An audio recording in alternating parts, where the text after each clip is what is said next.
All right, we have started recording. What is up, everybody? I'm super excited. Today is Thursday, March 26th, 11 a.m. Eastern, UTC 3 p.m. I think it is. And this is a pretty exciting moment. This is our mainnet launch, third chain ID, I think. And we've been doing validation testing for the last day or two. We have 21 nodes that are already synced up and ready to go according to the P2P listings up on GitHub. I think we've got probably 3 to 5 more BPs that are already on track to get synced up. Some of them are in the process of syncing now. So I think we have sufficient decentralization to turn this thing on and allow writes to the chain. Just to kind of go over the next step process so we can kind of make a good evaluation as to whether we're ready for that. The next step process, as far as I understand it, is we will, the ABP will connect more write nodes to the ABP block producer. And then our write transactions will be accepted on chain and they will be added. I will then go ahead and register the domain for our members. I'll register and make sure they all have addresses so they can vote. But prior to doing that, I will register all of your domains. I'm pretty sure I've contacted each and every one of you. I've got a spreadsheet that I've been keeping track of. I got a couple more to send out just to verify, to make sure that the right public address you sent in that Google form actually came from you and is actually representing the domain that you want as your block producer node. I will go ahead and register those domains on your behalf, and I will send some liquid FIO so that you can register your name on that address, because you'll need that to then call reg producer, which you also need liquid tokens to be able to do. So the process will be, the foundation will register these domains. You guys will register your own names. You guys will reg produce. And at that point, when we have as many people reg produced as possible, hopefully 21 or more, then we will hit the ground running, getting our FIO members to go ahead and start voting for you all. We can talk through a little bit about the token distribution as it exists at mainnet. Almost all the tokens are locked up, and most of the tokens that are votable are the ones that are owned by the FIO members. And those are the kind of wallets, exchanges, payment gateways that have initially supported this protocol from the very beginning. So they're the ones that we're relying on to unlock the chain. We've already been in contact with them and sent them instructions how to install Clio and that kind of stuff. So that'll be our next major task, to get that going. We would love for each and every one of you to be public about your involvement in FIO. This would be a great time to put out some blog posts, put out some tweets, once we turn this thing on and we are confident it's working as expected. And so yeah, I think basically turning it on, going through a couple processes we need to do. There's some M6 that need to happen, so things like that. So once all that kind of takes place, when we have enough confidence, then yeah, definitely promote your involvement. That would be fantastic. The FIO social medias will certainly retweet that and give you guys attention there. And at that point, it's just a matter of getting the vote out. 65 million tokens, we need to vote, and then the chain is activated, and block producers start getting paid.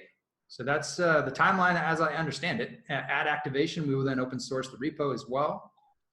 And I was just talking to guys at EO Sweden. They're going to go ahead, Eric and them are going to add their binaries to the app install, which would be fantastic for our partners and stuff.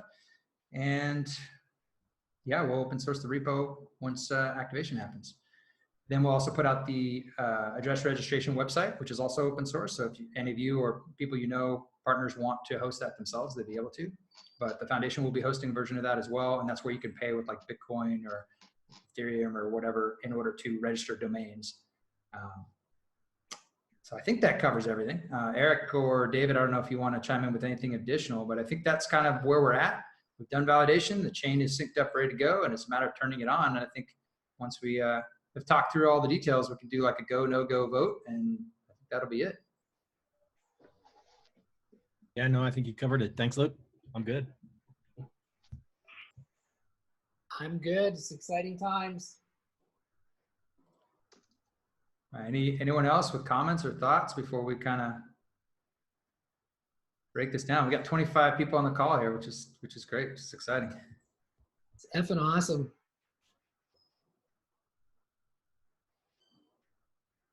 One of the things that was mentioned at one point that might be a good idea is just to test latencies, keep track of latencies. I haven't heard any concerns about that lately. I think there were some numbers that were shared earlier that were pretty good. There was one concern at one point, but I think it's been mitigated now. So if you guys have any known issues with the peering that you have going on now, let's definitely talk about that. It's probably a key piece of information, but so far I see no potential roadblocks.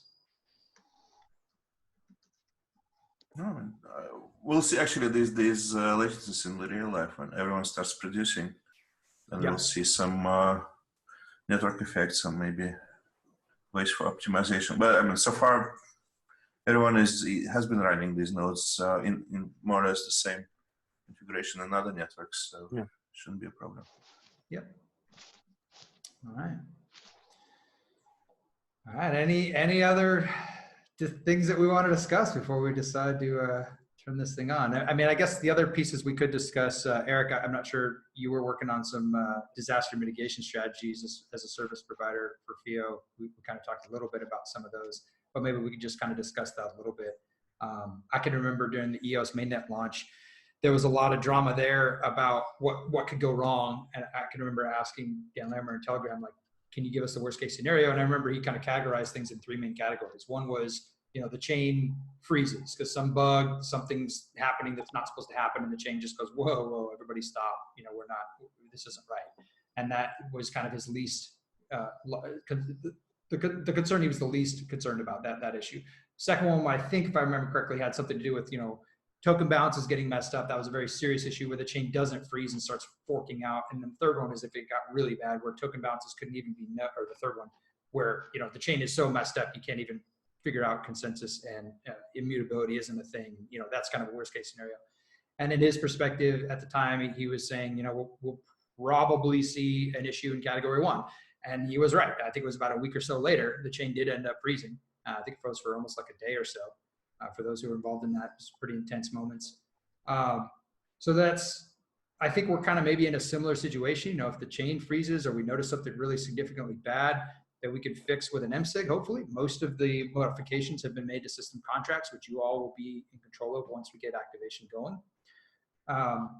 So gives me some confidence. Obviously, the EOS.IO platform is much more stable 2 years later than it was then. But also just want to at least put it out there in case of, worst case scenario, if there's massive serious issue that happens to the point where recovery becomes very difficult on the existing chain, thinking through those worst case scenarios might be worth discussing a little bit. But I currently can't see a situation that couldn't be handled with either MSIG updates to smart contracts or worst case scenario, a hard fork that we all coordinate on and agree to and move forward with. The DAPX team is going to be fully available in Telegram, monitoring things as things go forward. Obviously, you guys are monitoring things as well. So yeah, I think that's where we're at. Any other thoughts or discussions on that point as far as disaster recovery situations? Yeah, no, Luke, we talked a little bit about that in our last BP call as well. And I haven't published out, so mainly we were talking, it's going to be a large communication strategy, really, if something does happen. Luckily, with chain freezing and things like that, we're standing on the shoulders of EOS.IO. So, I mean, I think we're not dabbling in that code as much as they probably were right up to the last minute. But functional issues certainly could happen as, bugs could be introduced. There could be some security breaches. You always worry about that as well. So there might be scenarios where we all have to respond. And I did talk about and got some feedback, and I just haven't published it out, of what the best communication channels are. We'll probably be sticking largely with Telegram because that's what everyone's in right now, and it seems to be working. And if those do happen, we'll create that unique channel for some triaging of the issue and go from there. But yeah, I'll work on that and getting that out. But I think that's probably our plan, is that Telegram will be the main focus of that communication if we need to coordinate everyone. Fantastic. And then, yeah, Nate, I was wondering if you guys are going to get your monitoring up for mainnet similar to what you have now for testnet. That would be fantastic. Yeah, it's ready. We'll share the channel after this call. But yeah, it won't actually activate until we get 21. Just quick question about that though. What happens if we hit 65 million before 21 are registered? That is an interesting question. This is why I've been waiting, right? Based on what I see, we have 21 synced up right now. So we talked a little bit about that, the executive team and I earlier this morning with DAPX, and the idea being, maybe we would delay a little bit on when we send out a communication to those FIO members who have the bulk of the votable tokens right now, who are going to be voting. The foundation will not be voting. The DAPX cap table will not be voting. This is, we're really relying on those members to activate the chain. And so my hope is we've got a big chunk of people here right now. So my hope is we're gonna turn this on. Yeah. We're gonna have a nice group already registered. But that is a good question. Anyone want to field that one from the DAPX tech team or the other guys? It's my understanding is as long as you've got the 2/3 + 1 majority, you're good. But I don't think it's going to be a big issue. I think that as long as we have a number that we're comfortable with, we'll be good.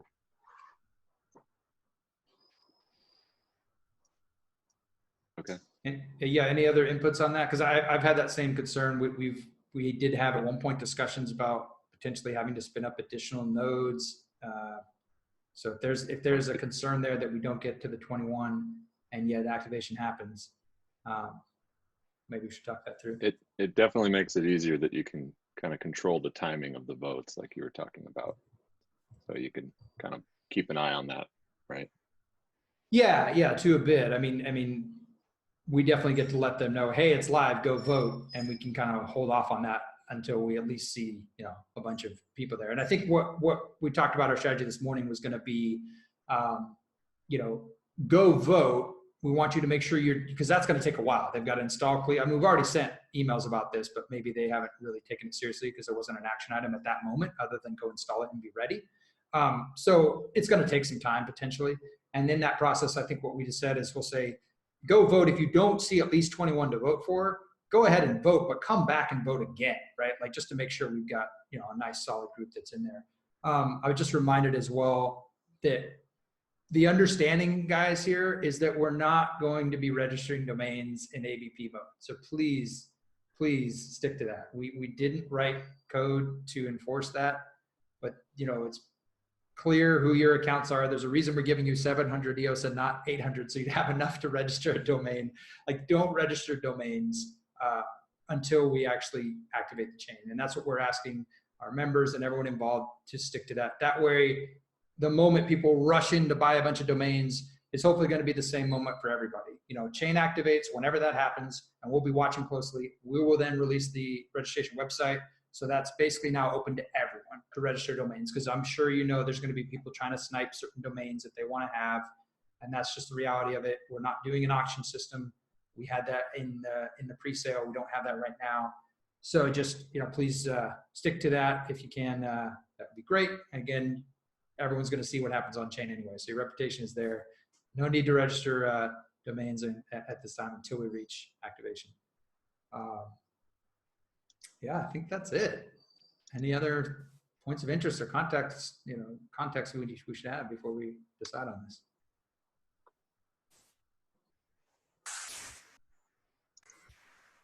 Seems good. All right, fantastic. All right, so I'm going to ask block producers only, not the DAPX team, not myself. Block producers only, please go ahead and give a +1 or -1 if you think we shouldn't go live about turning on the chain for rights, and then just put your block producer name. So if you got multiple people from your team, they'll know you've already kind of voted for your team. So there we go. +1 go live, EOS IO Detroit. Beautifully done. I think Rob was ready with that. He was so quick. I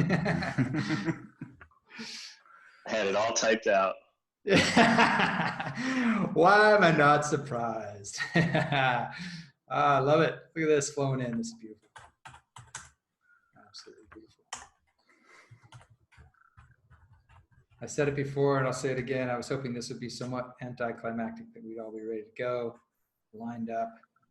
But Zoom doesn't keep the chat history. Yeah, I'm copying it down right now. Thanks. Yep.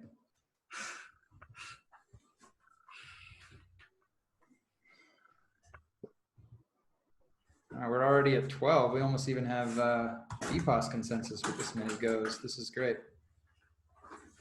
I probably should have stated beforehand what I was looking for, but it was essentially a majority. And right now it's almost 11 to 1. So that's pretty good. Or 11 to none, I should say. All right. So this is probably also a rough estimate of how many BPs will register right now, because you guys are awake and here. So that gives us a little bit of info as well.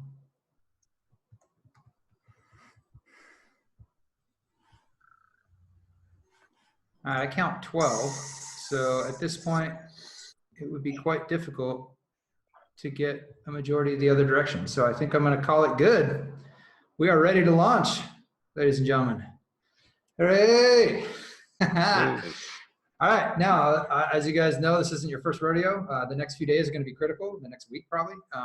So certainly monitor your nodes, monitor your logs. Any weird funkiness you see, definitely please let us know about it. Any tools you have for monitoring that might be helpful for others, let us know about it. And let's do this. Let's see what happens. You know, this is kind of the first step, getting this blockchain live. Now we get to be a real thing in the space, and it's going to make it much more serious for our integration partners and others that have been monitoring us from the, you know, from the sidelines. So I think we're good. Man, it's going to be exciting. My hope is that this is going to become a really big deal, and people are going to be like, how did this thing happen? I didn't even know about it. And we've just been behind the scenes for the last, you know, year and a half doing this cool thing. All right. I just got word that in theory we're open. So have at it all. I'm going to go ahead and register domains, and we'll see how it goes. But I'm going to go ahead and jump off this call so that we can focus on that entirely. And congratulations, everybody. Thank you so very much for your help and support. Super appreciate it. Great job, guys. Yeah, thanks, everyone. Thanks.